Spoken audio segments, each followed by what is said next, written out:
Baik, terima kasih teman-teman sudah membersamai sampai hari ini. Hari terakhir kita di Swiss.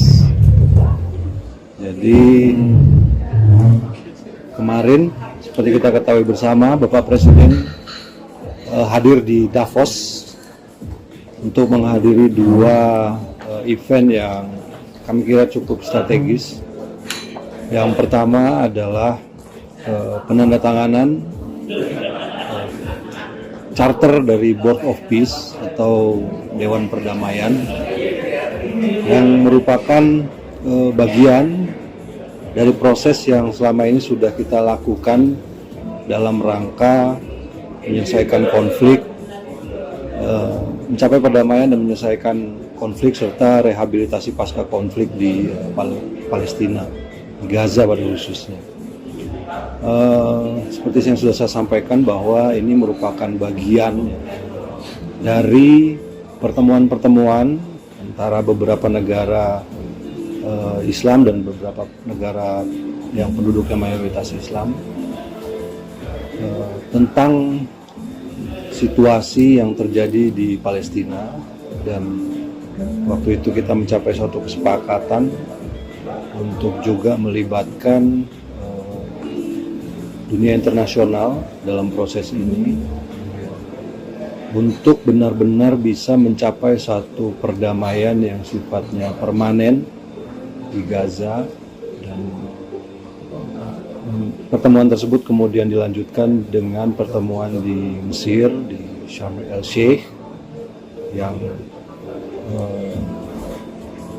kemudian kemarin ditandatanganilah charter dari apa yang disebut dengan Board of Peace. Sebenarnya Board of Peace ini merupakan suatu badan internasional, ya, sekarang resmi jadi badan internasional yang bertugas untuk memonitor administrasi, stabilisasi, dan juga upaya-upaya rehabilitasi di Gaza pada khususnya dan di Palestina. Indonesia memandang bahwa karena kita juga merupakan bagian dari negara-negara yang sejak awal ikut dalam proses ini, memandang bahwa Indonesia perlu untuk ikut bergabung, dan terus terang saja perlu disampaikan bahwa prosesnya ini juga agak cepat. Dalam beberapa hari yang lalu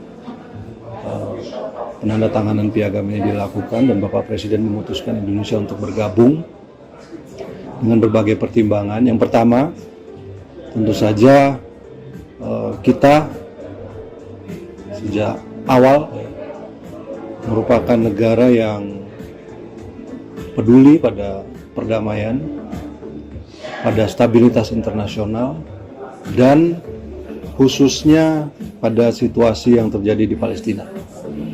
Karena Board of Peace ini merupakan bagian dari upaya untuk mencapai perdamaian tersebut, maka kita harus ada di dalamnya. Dan ini juga kita lakukan konsultasi dengan negara-negara yang kita sebut dengan Group of New York.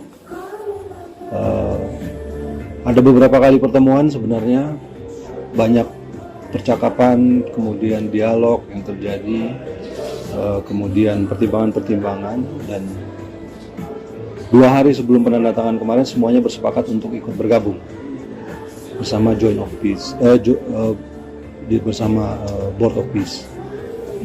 Negara-negara tersebut antara lain adalah Saudi Arabia, kemudian Persatuan Emirat Arab, Qatar, kemudian Jordan, Turki, Pakistan, dan Indonesia tentu saja. Mesir juga ada di situ. Jadi semuanya bersepakat. Kemudian kita meyakini bahwa Board of Peace ini adalah sebuah langkah yang konkret setelah sekian lama untuk bisa mencapai apa yang kita harapkan di Palestina. Tentu saja kehadiran semua negara-negara ini di dalam Board of Peace tersebut untuk bisa terus mengawal, kemudian memastikan bahwa upaya yang dilakukan oleh Board of Peace ini tetap berorientasi pada kemerdekaan Palestina dan tetap tercapainya solusi dua negara. Dan Karena ada pertanyaan saya juga harus jawab, apakah ini akan menggantikan PBB? Tentu saja tidak. Kemarin juga disampaikan bahwa badan ini tidak ditujukan untuk menggantikan PBB. Ini adalah suatu badan internasional yang merupakan yang lahir dari kepedulian untuk menciptakan perdamaian dan stabilitas khususnya di Gaza. Karena itu upaya-upaya ini kita harus ikut. Indonesia memutuskan untuk bergabung. Dan acara yang berikutnya adalah special address oleh Presiden Prabowo Subianto. Kemarin sudah kita saksikan juga sama-sama, yang pada intinya beliau menyampaikan, memaparkan arah kebijakan ekonomi Indonesia, hal-hal yang sudah dilakukan oleh pemerintah selama kurang lebih 15 bulan. Disampaikan bahwa upaya-upaya yang kita lakukan meliputi reformasi struktural, kemudian perbaikan-perbaikan governance, termasuk penertiban hal-hal yang irregular selama ini dan ilegal, kemudian meningkatkan efisiensi dari pemerintahan itu sendiri. Dan beliau juga menyampaikan program-program yang dilakukan pemerintah di bidang investasi sumber daya manusia. Karena tanpa sumber daya manusia yang berkualitas, apa yang kita inginkan dan kita cita-citakan bagi bangsa kita itu tidak akan terwujud. Dan dari beberapa respon yang kami dapatkan, dunia internasional menyambut baik pidato tersebut.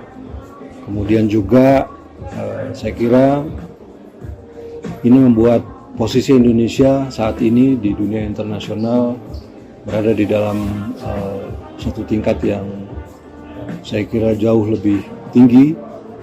Kita ada bersama-sama dengan negara-negara lain yang dan menjadi negara yang diperhitungkan di dalam percaturan politik internasional. Download Tribun X sekarang, menghadirkan lokal menjadi Indonesia.